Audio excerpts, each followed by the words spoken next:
If your homemade protein bars keep turning out dry, chalky, or weirdly sticky, watch this. These are healthy, no-bake protein bars made with protein powder, tahini, and orange zest, and they slice clean like a bakery bar. Here's everything you need. The structure comes from oats, buckwheat, and chia. The flavor comes from tahini and orange zest. And cocoa butter is the quiet hero that helps these bars set firm without turning into candy. First, toast the buckwheat for a couple minutes. This tiny step makes the bars taste nuttier and the crunch actually stays crunchy in the fridge.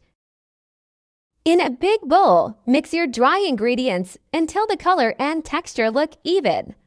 This is how you avoid random protein powder pockets later. Warm the binder cocoa butter plus date syrup just until smooth. You don't want it boiling hot. Warm and pourable is perfect. Now whisk in tahini, vanilla, and fresh orange zest. This is where the bars go from healthy snack to I'd pay for this at a coffee shop. Pour the binder over the dry mix and stir firmly. You're looking for a dough that clumps when you squeeze it.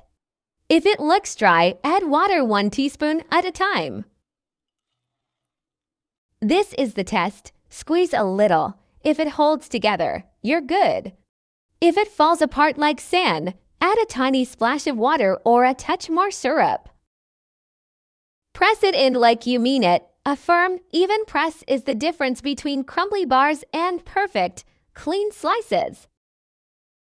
Pop it in the fridge for at least an hour. Cocoa butter firms up as it chills, so the bars set without needing extra sugar or baking. For super clean cuts, use a sharp knife and wipe it between slices.